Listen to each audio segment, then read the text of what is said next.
Are you ready? Hey everybody, this is Cody Fairless-Lee, and today I'm counting down my number 3 to number 1 favorite movies of my top 20 best movies of 2015.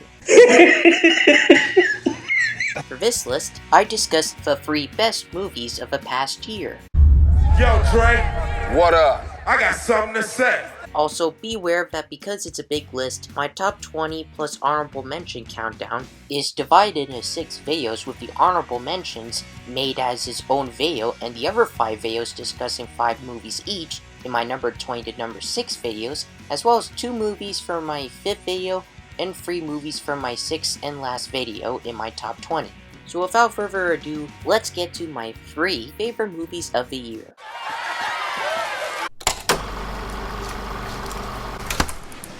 Now what does NWA stand for, huh? No whites allowed? Something like that? Nah. Niggas with attitudes.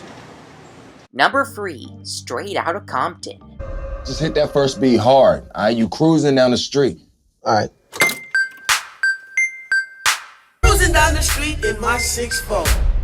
Hey, that was dope, eh? That shit was dope, man. You a genius. To be honest with everybody watching this video, I had no idea until last February who NWA were, or the fact that Ice Cube and Dr. Dre started their rap careers with a group and brought the hip-hop music genre to life. Where you think you going? I'm just trying to get home. That's my son. You need to get back in the house or I will ruin your night. I gotta talk to my moms like that. But when the Restricted trailer came out back then with an inspiring intro by the 2 rappers, I slowly got interested and thought it would be a better hip-hop movie than 8 Mile, and boy, it was. Before I continue reviewing the movie, I should let you all know that I'm more of an Ice Cube fan when it comes to his comedic acting in the Jump Street movies and The Book of Life, and I've only heard a few of Dr. Dre's songs. Plus the fact that Eazy-E died 7.5 months after I was born, and Universal released this movie in time for the 20th anniversary of his death, makes things more interesting. You want to be involved with this gangster shit? Here we go.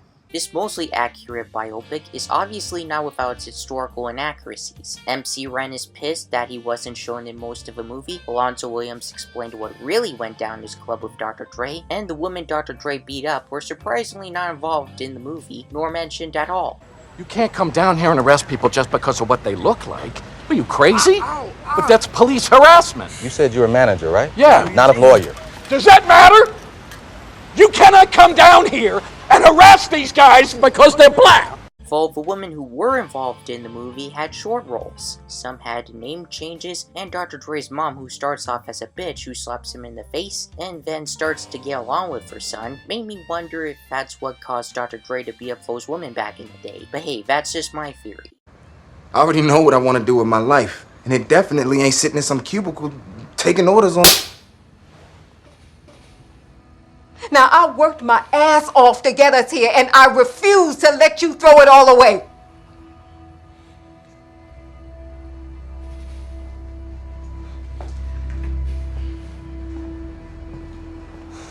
And like Ted 2, there were also scenes from the final trailer that were not shown in the movie and are saved for either deleted scenes or an extended edition on Blu-ray. But anyway, I love the coming-of-age story and showing how these guys struggle against racism and corrupt cops. But what really touched me was the acting from everybody involved, and the grind scenes of Corey Hawkins as Dr. Dre, Jason Mitchell as Eazy-E, and the legendary Paul Giamatti as music manager Jerry Heller, who the real version of him is now suing the cast, the crew, and both Universal and Legendary for having him portrayed inaccurately. Now, I was already a fan of Paul way before this movie, but the former 2 mentioned have to be some of my new favorite actors, and now they're in talks for the upcoming King Kong remake, Kong Skull Island. Okay, I also enjoyed Ice Cube's son playing his own father, but if neither Corey, Jason, or Paul get nominated at the Oscars for their acting, then I'm going to be pissed. But then again, hip-hop movies are usually snubbed by the Academy.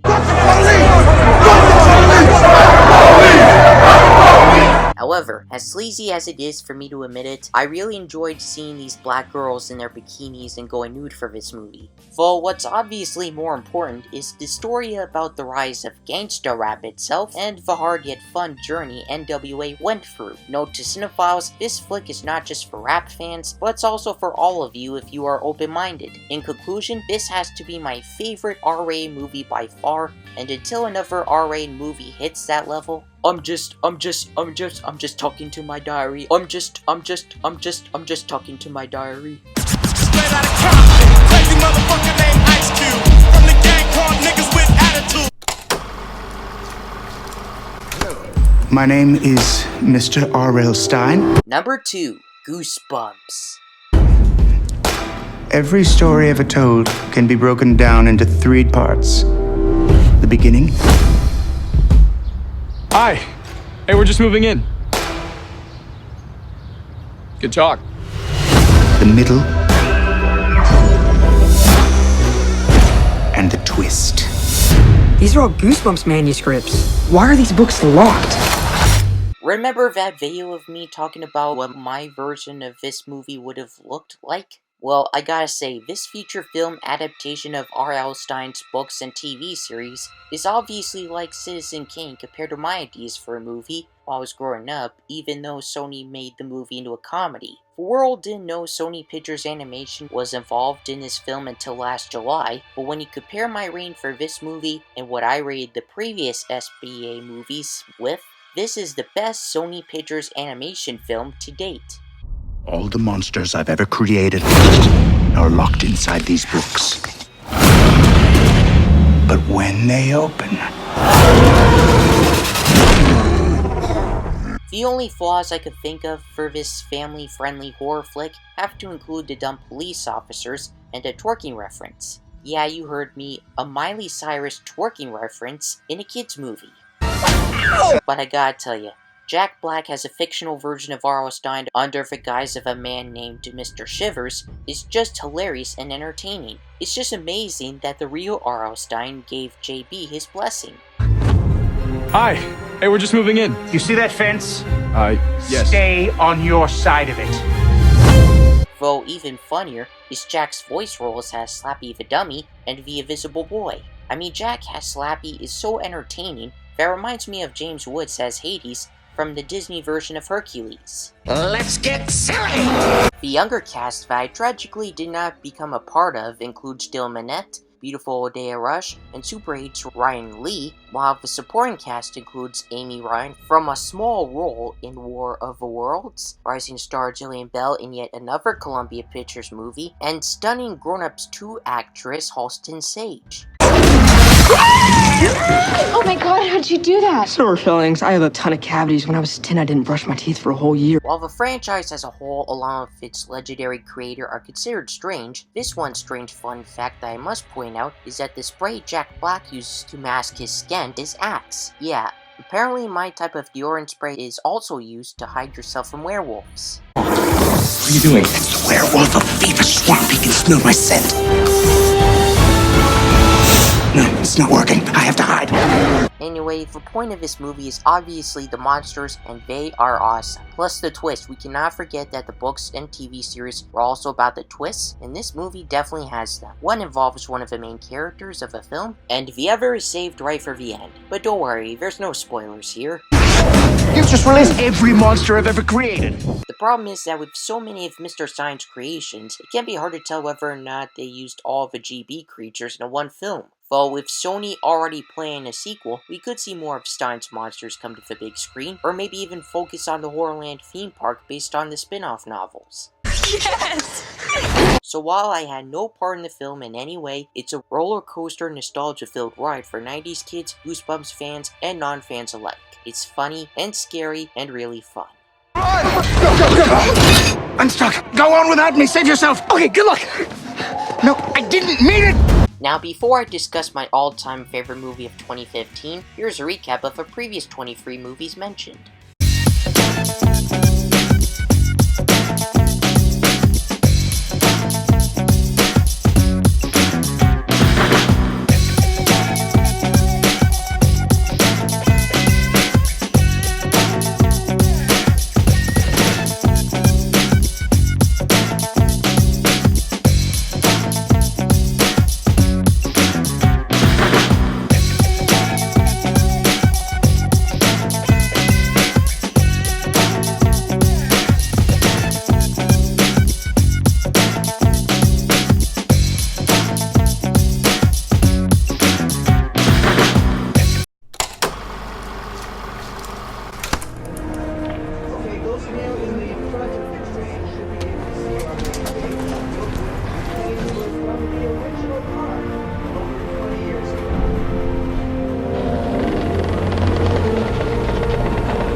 Number 1.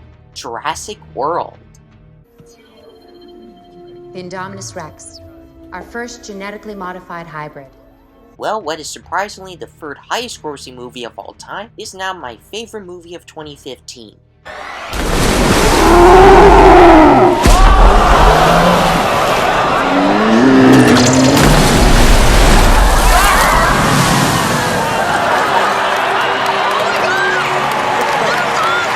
The original is obviously a blockbuster classic, the second movie was good but not as good as the first, and the third movie I also liked, but it's obviously the weakest link of the series. Now this fourth installment, 14 years in the making, may not be the greatest chapter yet to most, but boy, it is to me. This thrilling summer blockbuster, to me, is even better than the first movie, and the best Jurassic Park movie yet.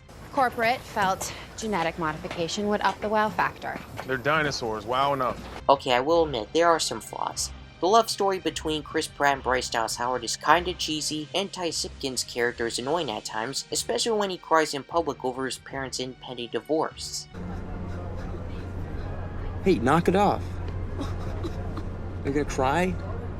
However, I enjoyed not just Chris' acting, but also the acting of the action-packed Omar Sy, Irfan Khan as Mr. Masrani, Jake Johnson as the film's comic relief, and Vincent D'Onofrio's human villain, who might be the most wicked human antagonist of the Jurassic Park saga. Imagine that one, fraction of the size, deadly, intelligent, able to hide from the most advanced military technology. A living weapon unlike anything we've ever seen. Plus, we finally get to see a sea-dwelling dinosaur, in this case, the Mosasaurus. Of course, an epic and scary movie like this is not without its deadly dinos, a dangerous hybrid dinosaur that never existed millions of years ago, called the Indominus Rex, and its funny moments. I mean, I still can't get over Pterosauria, the IMAX experience, especially when you're seeing this film in IMAX 3D. Even on home video, it's still hilarious. Probably not a good idea. Say what you want about my opinion, but this is the best installment of the JP franchise by far, and I cannot wait to see what's in store for us next on June 22nd, 2018. Do you agree with my picks? Oh yes! Which of these movies do you like? Speak a little truth and people lose their minds. Hit the like button if you enjoyed yourselves, tell me your thoughts in the comments section, and hit the subscribe button if you are not yet subscribed. Thank you for watching, and I'll see you next time.